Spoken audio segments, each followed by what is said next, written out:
কোথাকার একটা বুড়া পাগল, মানে ব্যাড টার্ম ইউজ করতে হয়, আয়না দেশটাকে ধ্বংস করে দিয়ে চলে গেছে। যে একজন লোক সরকার প্রধান হয়েছে, সে যদি নিজস্ব ব্যবসা বাণিজ্য ম্যান পাওয়ারের এগুলি করে, সেগুলির দিকে তার নজর ছিল। Actually this guy was not fit to run a country, কিন্তু আমরা তাকে আইনে বসাই দিছি। বসাই দিয়ে আমাদের ক্ষতি হয়ে গেছে, আমাদের তো 1.5 বছর নষ্ট হয়েছে। দরকারটা ছিল কি, প্রথমত দরকার ছিল যে শেখ হাসিনার আমলের সবচেয়ে বড় সমস্যা ছিল দুর্নীতি। সেই দুর্নীতির বিরুদ্ধে একটা অল আউট একটা ক্যাম্পেইন করা দরকার ছিল। সেটা না করে তারা নিজেরাই তো দুর্নীতি করছে। আপনি দেখেন যে যে যাই বলুক না কেন, শেখ হাসিনার অনেক কাজ করছে। সে মেট্রো রেল বলেন, ফ্লাইওভার বলেন, আজকে তো হইল রূপপুর পারমাণবিক বিদ্যুৎ কেন্দ্র একটা ধাপে গেল, চলে লোডিং হলো প্রথম।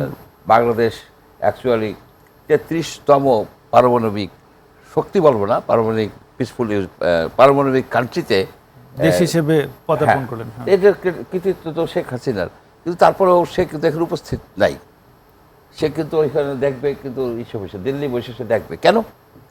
এই জিনিসটা কিন্তু চিন্তা করা দরকার। কারণ সে দুর্নীতিকে অ্যালাউ করছে, পার্টিসিপেট করছে, সে মানবাধিকার লঙ্ঘন করছে, মানুষকে সে বন্দি করে রাখছে, অনেক মানুষ নিহত হয়েছে তারা বলে, সেদিকে সে নজর দেয় নাই।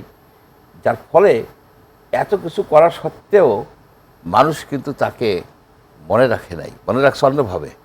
তাকে ভালো দৃষ্টিতে এই যে জনগণ দেখেন। আমি আজকে চিন্তা করলাম, এই 2013 সনে এই রূপপুর পারমাণবিক বিদ্যুতের যেটা করলো, এখানে যদিও অনেক কথা আছে, যে অনেক দুর্নীতির কথা আছে, তারপরেও তো একটা পারমাণবিক রিঅ্যাক্টর হইল বাংলাদেশে, কিন্তু তার সে ক্রেডিট পাচ্ছে না।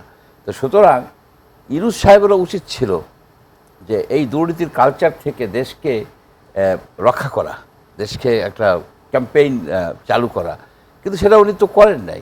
উনি সেইখানে স্বপ্ন দেখাইছে যে সবাই বাংলাদেশে আসবে, বাংলাদেশে এসে তারপরে বাংলাদেশের কাছে সাহায্য চাবে, এইসব হাত জোড় করে আমাদের তরুণদের নিয়ে যাবে, হাত জোড় করে তরুণদের তারা আমাদের কাছে দরখাস্ত করেছে। কোথাকার একটা বুড়া পাগল, মানে ব্যাড টার্ম ইউজ করতে হয়, আয়না দেশটাকে ধ্বংস করে চলে গেছে। 18টা মাস এদেরকে বসাইছে, ওদেরকে বসাইছে, ওইখানে বিশাল সব করে, ওইখানে কতগুলি লোক আয়না সো কলডরা কি ঐক্যমত্য, কিসের ঐক্যমত্য? আপনার যেখানে আলী রিয়াজের তত্ত্বাবধানে, ডক্টর আলী রিয়াজের তত্ত্বাবধানে, আলী রিয়াজের খোয়ার, সেটা আলী রিয়াজের খোয়ার, এখানে যেটা দরকার ছিল। কেন খোয়ার বলছেন? আমি খোয়ার বলতেছি কেন, সেখানে কি প্রডিউস করছে, কি প্রডিউস করছে?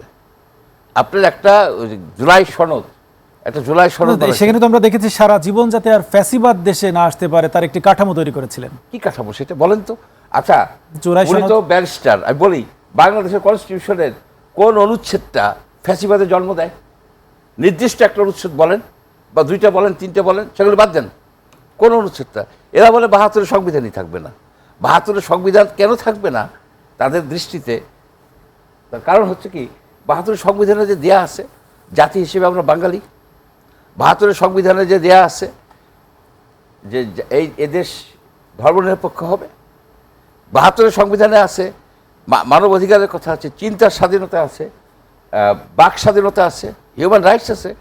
ওই যে জুলাই সনদে তো মানবাধিকার নাই, মানবাধিকার নাই। এই কারণে নাই যে এরা তো অন্য ধরনের মানবাধিকারে বিশ্বাস করে। আপনি কি ধরনের মানবাধিকার? যে যেখানে সবাই সমান না। আপনার universal declaration of human rights, যেটা 72 সংবিধানে তো মানবাধিকারের কথা বলা হয়েছে, কিন্তু এই সংবিধান কি স্টপ করেছে হাসিনাকে?